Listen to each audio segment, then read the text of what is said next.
Hello students, मेरा नाम है मोनिका और आज हम करने वाले हैं class 6 science chapter 3 fibre to fabric. अब सबसे पहले तो हमें यही पता होना चाहिए कि फाइबर होता क्या है।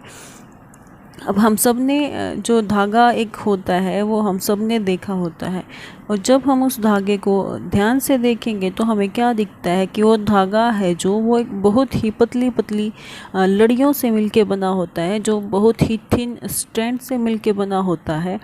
और जो वो पतली पतली लड़ियाँ होती हैं वो भी और ज़्यादा पतली लड़ियों से मिलके बनती हैं, जिसे हम फाइबर कहते हैं। अब इसी फाइबर का जो हमारा फैब्रिक होता है, जो हमारा कपड़ा होता है, वो इसी फाइबर से मिलके बनता है।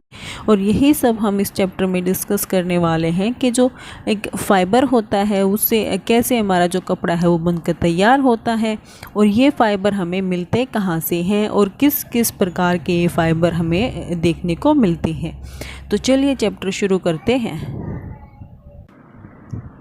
पहेली एंड बूझो won the first prize in science quiz competition held at their school। जो पहेली और बूझो थी उन्होंने अपने स्कूल में आयोजित की गई एक साइंस क्विज कंपटीशन में फर्स्ट प्राइज़ जीता।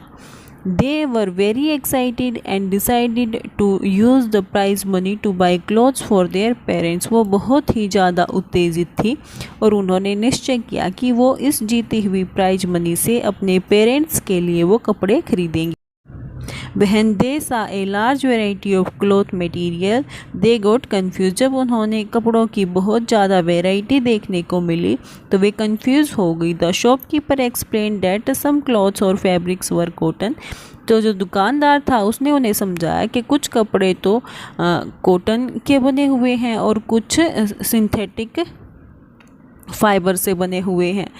ही आल्सो हैड वुलन मफलर्स। उसके पास ऊनी मफलर भी थे और शॉल्स भी थे। They were many silk sari as well. और उसके पास बहुत सारी सिल्क की साड़ी भी थी। पहेली एंड बूझो फेल्ट वेरी एक्साइटेड। तो जो पहेली और बूझो थी वो अत्यधिक उत्तेजित दिखाई दे रही थी। They touched and felt these different fabrics. उन्होंने वे जो अलग अलग प्रकार के फैब्रिक थे उनको स्पर्श किया और उनके बारे में जानकारी प्राप्त की। Finally they both A woollen muffler and एक कॉटन साड़ी। फाइनली उन्होंने एक ऊनी मफलर और एक कॉटन की साड़ी खरीदी। After their visit to cloth shop, तो क्लॉथ शॉप से जाने के बाद Paheli and Boojho began to notice various fabrics in their surrounding. तो क्लॉथ शॉप से जाने के बाद पहेली एंड बूझो ने अपने आसपास के जो फैब्रिक्स थे उनको बहुत ही ध्यान से देखना शुरू कर दिया। They found that bed sheets. उन्होंने पाया कि जो बेड शीट्स हैं, जो ब्लैंकेट्स हैं, curtains and table clothes, towels and dusters were made from different kind of fabric. तो उन्होंने देखा कि जो बेडशीट थी, जो कंबल थे, जो कर्टेन्स हैं और टेबल क्लॉथ्स हैं, ये सब एक प्रकार के फैब्रिक से मिलके बने होते हैं। Even their school bags and gunny bags were made from some kind of fabric। यहाँ तक कि जो उनके स्कूल बैग थे और जो कि बोरे हैं वो भी एक प्रकार के फैब्रिक से मिलके बने हैं। They tried to identify these fabrics। उन्होंने इन सभी वस्त्रों की पहचान कॉटन, वुल और सिल्क और सिंथेटिक के रूप में की। Can you also identify some fabric. क्या आप भी इन वस्त्रों में से कुछ की पहचान कर सकते हैं। वैरायटी इन फैब्रिक्स, कपड़ों में विविधता।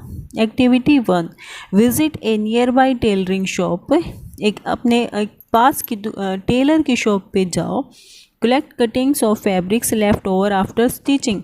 तो जो स्टिचिंग के बाद, जो सिलाई के बाद जो कपड़ा बच जाता है उसे कलेक्ट करो। Feel and touch each piece of fabric. कपड़े की जो प्रत्येक कर्तन है उसको स्पर्श करो और उसको अनुभव करने की कोशिश करो। Now try to label some of fabrics as cotton, silk, wool और synthetic after asking for help from the tailor. अब टेलर की सहायता से कपड़ों पर सूती, रेशमी और ऊनी और जो सिंथेटिक है इसके लेबल लगाने की कोशिश करो। Do you wonder that what this different fabrics are made of. क्या आप यह जानना चाहते हैं कि ये जो डिफरेंट प्रकार के जो ये फैब्रिक्स है ये किस चीज़ से बने होते हैं। When you look at any fabric, जब आप कोई भी फैब्रिक देखोगे, it seems a continuous piece, यह हमें एक कंटिन्यूस टुकड़े के रूप में हमें दिखाई देता है। Now look at it closely, अब इसको ध्यान से देखो, पास से देखो। व्हाट डू यू नोटिस, आप क्या नोटिस करेंगे कि activity 2, select a piece of cotton fabric you labelled in activity 1। तो जो आपने एक्टिविटी 1 में जो फैब्रिक्स पे जिस पे लेबल किया था, तो उसमें से एक कॉटन का फैब्रिक लो। Now try to find a loose thread, अब एक उसमें से एक ढीला धागा उसमें से एक ढूंढने की कोशिश करो। और yarn at one of the edge, उसके किनारे पे से एक ढीला जो धागा है वो ढूंढने की कोशिश करो। एंड पुल इट आउट, और इसको बाहर खींचो। If no loose yarn are visible, यदि इस पे कोई भी हमें जो ढीला धागा है ये हमें नहीं दिखता है, you can gently pull one out with a pin और निडल, यदि हमें इसमें कोई ढीला धागा नहीं दिखता है तो हम इसमें से उस जो धागा है उसको पिन या फिर एक सुई की हेल्प से निकाल लेंगे। जैसे ये फिगर जो 3.3 है इसमें दिखाया हुआ है कि कैसे ये धागे को खींच के निकाल रहा है। We find that a fabric is made up of yarns arrange together, तो हमें क्या दिखता है कि जो ये धागे हैं इनको एक व्यवस्थित ढंग से अरेंज करके एक फैब्रिक बनाया हुआ है। What are these yarns made up of, अब जो ये धागे हैं ये किससे मिलके बने होते हैं। Activity 3, take out a yarn from a piece of cotton fabric, हम क्या करेंगे, जो कॉटन का फैब्रिक है उसमें से एक धागा लेंगे। Place this piece of yarn on table, इस धागे के टुकड़े को हम टेबल पर रखेंगे। Now press one end of the yarn with your thumb, अब हम उसके धागे के एक एंड को हम अपने थंब की मदद से उसको प्रेस करेंगे।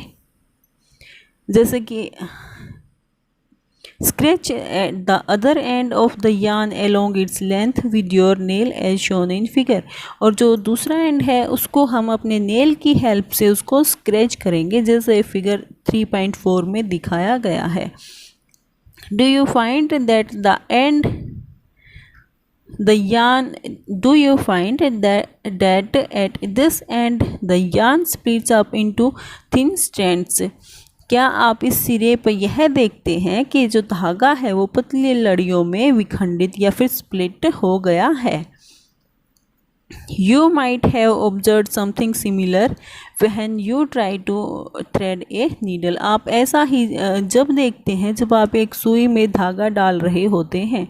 Many a time, बहुत बार क्या होता है, the end of the thread is separated into a few thin strands, जो कि उस धागे का जो एंड होता है, जो सिरा होता है, वो बहुत सारे पतली पतली लड़ियों में वो बिखर जाता है। This makes it difficult to pass the thread through the eye of the needle, इससे जो धागा है उसको उस सुई की नोक में डालने में मुश्किल होती है।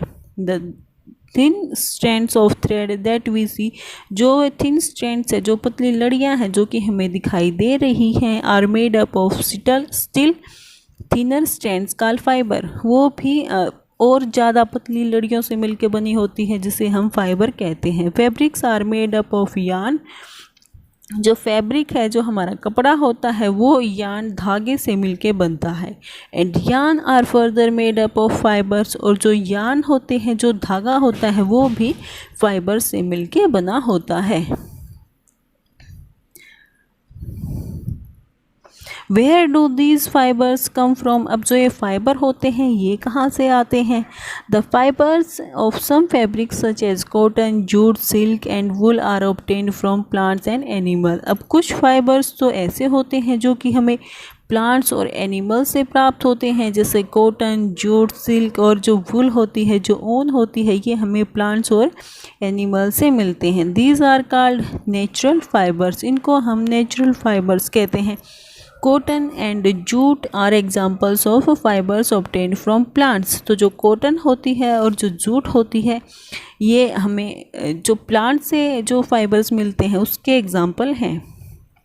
वुल and silk are obtained from animals. जो वुल जो ऊन होती है और जो सिल्क फाइबर होता है ये हमें एनिमल से प्राप्त होते हैं। Wool is obtained from the fleece of sheep और गोट। जो ऊन होती है ये हमें जो भेड़ और बकरियां होती है उनसे भी प्राप्त होती है। It is also obtained from the hair of rabbits, yak and camels. ये इनके हेयर से भी प्राप्त होती है। Silk fibre is drawn from the cocoon of silk worm. अब जो सिल्क का फाइबर होता है ये हमें सिल्क वॉर्म के कोकून से प्राप्त होता है। अब आपको शायद ये पता नहीं होगा कि सिल्क वॉर्म का कोकून होता क्या है, तो इसके बारे में मैं आपको थोड़ा बता देती हूँ। ये देखिए, ये जो एक सिल्क वॉर्म होता है इसका लाइफ साइकिल पूरा 4 पार्ट में बटा होता है। जब सबसे पहले तो ये जो एक फीमेल अडल्ट सिल्क वॉर्म होती है वो एग देती है, फिर उन एग में हैचिंग की प्रोसेस होती है जिससे लार्वा निकलता है और जिसको हम कैटरपिलर भी बोलते हैं। जब ये लार्वा अपने शरीर को खा पी के बढ़ा लेता है तो ये अपने हेड को ये साइड बाय साइड हिलाने लगता है और अपने मुँह से ये फाइबर निकालता है। जो फाइबर ये प्रोटीन का बना होता है, जिससे ये जब हवा के कांटेक्ट में आता है तो ये बहुत ही जल्दी हार्ड हो जाता है और ऐसे ही करके ये धीरे धीरे अपने शरीर के चारों ओर एक कवरिंग बना लेता है और अपने आप को पूरी तरह से उस कवरिंग में ढक लेता है, जिसे हम कोकून कहते हैं। और इस स्टेज में आने के बाद इसका नाम प्यूपा हो जाता है और इस प्यूपा से ही एक पूरा अडल्ट सिल्क वॉर्म बनता है। और जो ये कोकून जो ये बना है इसी से हमें जो सिल्क का ये फाइबर है ये प्राप्त होता है। For the thousands of years, natural fibers were the only available for making fabrics. तो हज़ारों सालों तक तो क्या होता था कि हमारे पास फैब्रिक बनाने के लिए केवल नेचुरल फाइबर ही होता था। In last 100 years or so, fibers are also made from chemical substances. लेकिन पिछले 100 सालों से ऐसे रासायनिक पदार्थों जिनका जो स्रोत है वो प्लांट या फिर एनिमल्स नहीं है, इनसे फाइबर का निर्माण किया जा रहा है। Which are not obtain from plant और एनिमल सोर्स, जो कि प्लांट और एनिमल से नहीं बने हैं। These are called synthetic fibre. इनको हम सिंथेटिक फाइबर कहते हैं। जो पॉलिस्टर, नाइलॉन एंड एक्रिलिक इसके सिंथेटिक फाइबर के एग्जाम्पल हैं। Some plants fibre,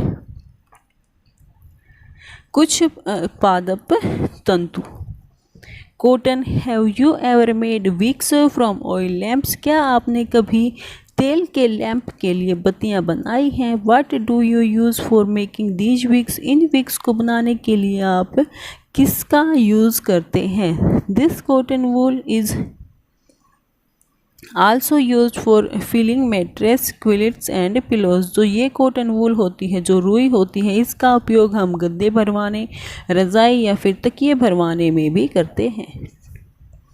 take some cotton wool, pull it apart. थोड़ी सी रुई लो, इसे खींच के अलग करो। And look at its edges, और इसको किनारे को ध्यान से देखो।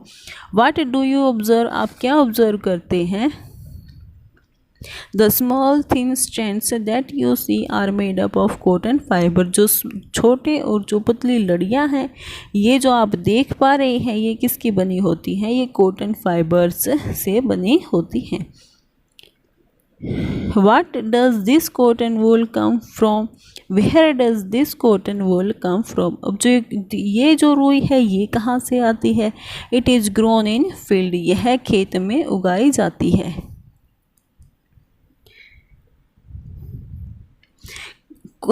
Cotton plants are usually grown at a place having black soil and a warm climate. तो जिस जगह पे ब्लैक सॉइल होती है और वहाँ का क्लाइमेट गर्म होता है तो ये वहाँ पे जो कॉटन है उसके प्लांट से लगाए जाते हैं।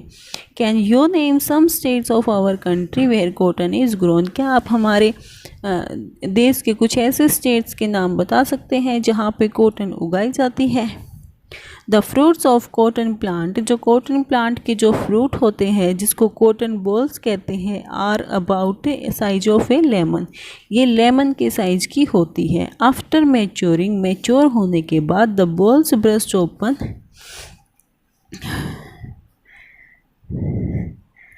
जो बॉल्स होती हैं वे पककर खुल जाती हैं। And the seeds covered with cotton fibre can be seen. और जो उसके कॉटन फाइबर के जो सीड थे, जो बीज थे, वो हम देख सकते हैं। Have you ever seen cotton field that is ready for picking? क्या आपने कोई कॉटन का ऐसा खेत देखा है जो कि पिकिंग के लिए रेडी है, यानी कि जिसकी फसल है वो पककर तैयार हो गई है। It looks like a field covered with snow. यह जो खेत होता है यह बिल्कुल जो बर्फ़ से ढके हुए खेत के समान दिखता है। From this balls cotton is usually picked by hand. In balls से जो कॉटन है उसको हम हाथ से निकाल लेते हैं। Fibres are then separated from the seeds by combing. और फिर कम्बिंग के द्वारा जो फाइबर्स हैं वो अलग कर लिए जाते हैं। This process is called ginning of cotton. इस प्रोसेस को हम गिनिंग ऑफ कॉटन की प्रोसेस कहते हैं। Ginning was traditionally done by hand. जो पहले पुराने टाइम पे जो गिनिंग की प्रोसेस होती थी यह हाथों के द्वारा होती थी। Now these days machines are also available. अब आज के टाइम क्या है, जो मशीनें हैं उनका उपयोग भी किया जाता है गिनिंग करने के लिए।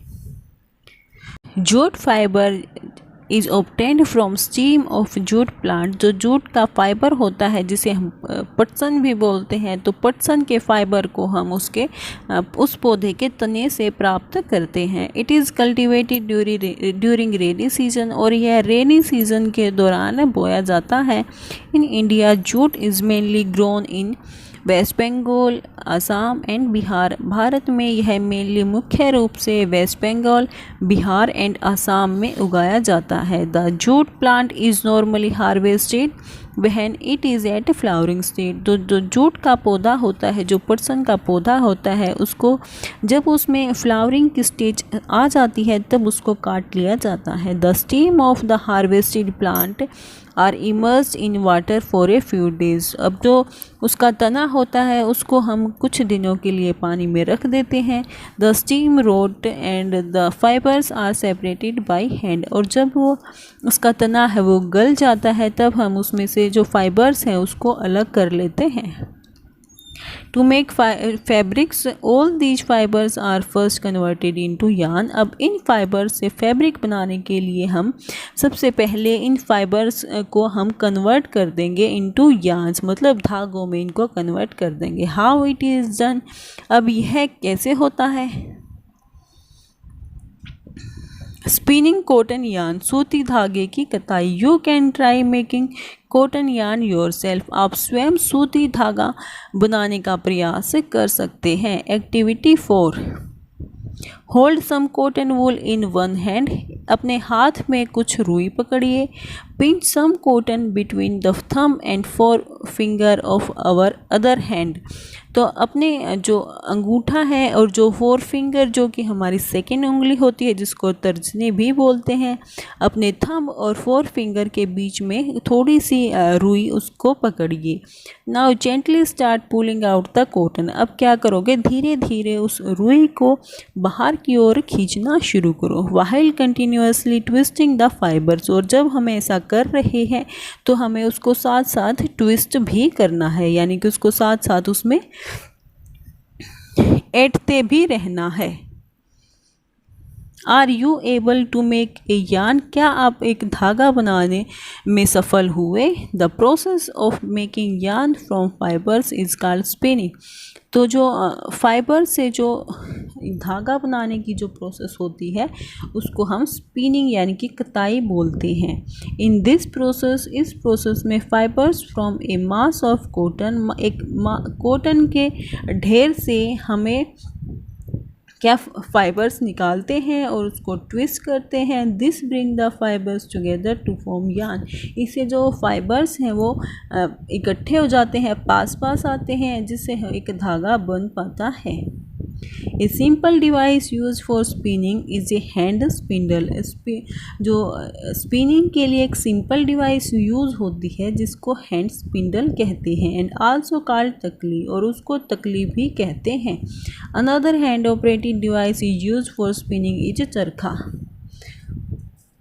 और एक और स्पिनिंग के लिए एक और डिवाइस यूज करी जाती है जिसको हम चरखा कहते हैं।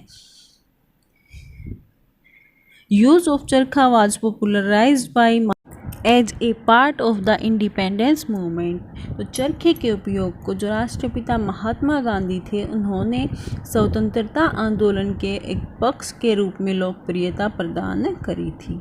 ही एनकरेज पीपल टू वियर, उसने लोगों को प्रोत्साहित किया to wear clothes made of homespun yarn termed as khadi.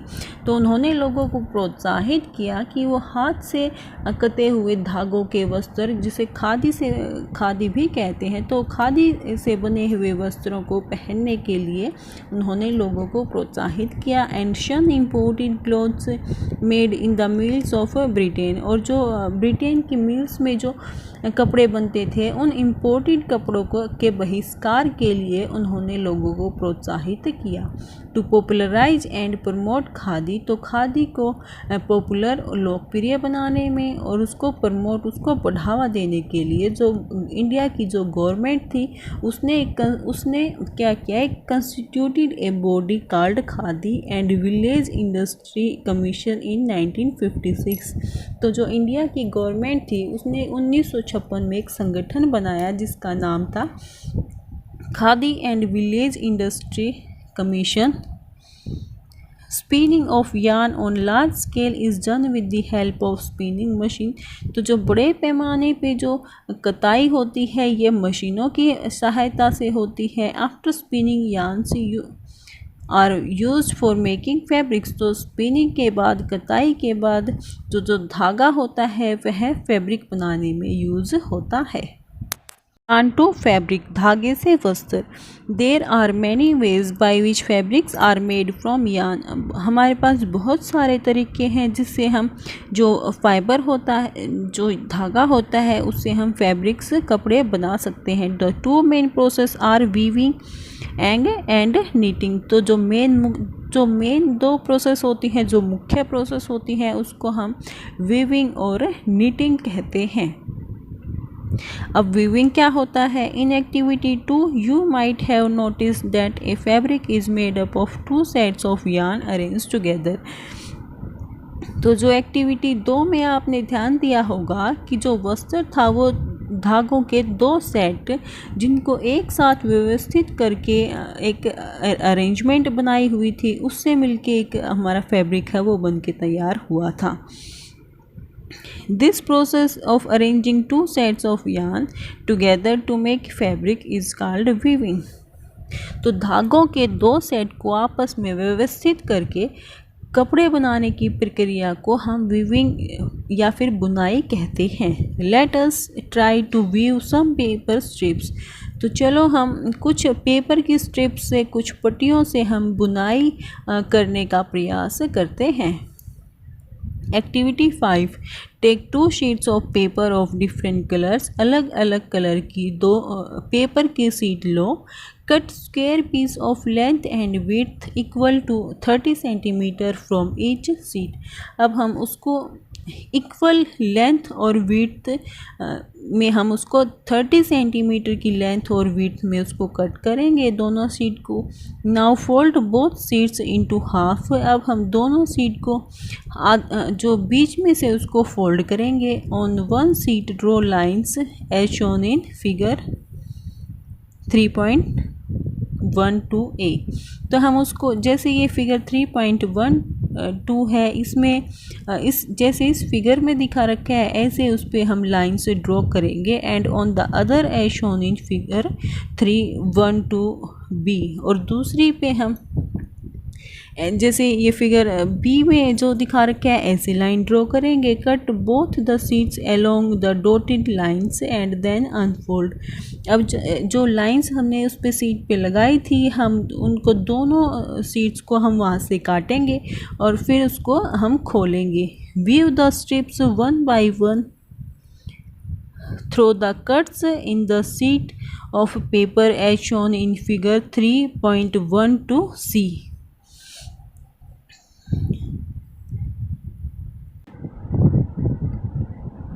अब हम एक शीट की पट्टियों को एक एक करके दूसरी शीट के जो कट्स हैं उसमें हम, जैसे ये फिगर में दिखा रखा है, ऐसे हम उसमें भरना शुरू कर देंगे, उसकी बुनाई हम शुरू करेंगे।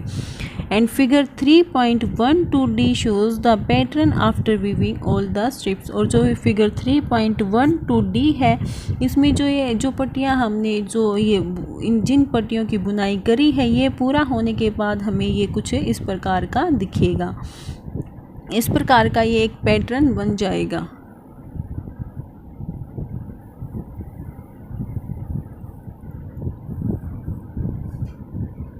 In a similar manner, two sets of yarn are woven to make a fabric. इसी ढंग से एक जो धागों के दो सेट से बुनकर एक वस्त्र वस्त्र है वो तैयार किए जाते हैं। The yarn are much thinner than our paper strips. तो जो यार्न होता है, जो धागा होता है, वो पेपर की स्ट्रिप से बहुत ज़्यादा पतला होता है। Of course the weaving of fabric is done on looms. और इस जो उसकी जो धागे जो फैब्रिक की जो वीविंग है, जो कपड़े की जो बुनाई है, वो लूम्स पे करी जाती है, जो करघे जिसको बोलते हैं, ये करघों पे करी जाती है। अब the looms are either hand operated. अब जो ये लूम्स होते हैं, जो ये चरखे होते हैं, ये या तो हैंड ऑपरेटेड होते हैं और या फिर पावर ऑपरेटेड, या फिर जो बिजली से चलने वाले होते हैं वो होते हैं। नीटिंग। अब हम देखेंगे कि जो नीटिंग है ये क्या होता है। Have you noticed how sweaters are knitted. क्या आपने कभी देखा है कि जो हमारे स्वेटर्स होते हैं वो किस प्रकार बुने जाते हैं।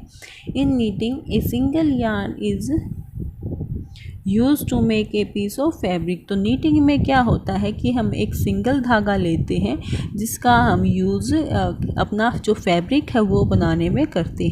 You ever pulled out the yarn from a torn pair of fabric। क्या आपने कभी फटी हुई जो हमारी जुराबें हैं उनमें से कोई धागा खींचकर निकाला है। What happens, क्या होता है। A single yarn gets pulled out continuously as fabric gets unraveled। जब हम उसमें से एक सिंगल धागा उसमें से खींच के निकालते हैं तो वो जो फैब्रिक है वो उधड़ता हुआ चला जाता है। Socks and many other clothing items are made of knitting fabrics. तो जो हमारी जुराबें होती हैं और भी बहुत सारे वस्त्र होते हैं जो इस प्रकार की बुनाई द्वारा बनाकर तैयार किए जाते हैं।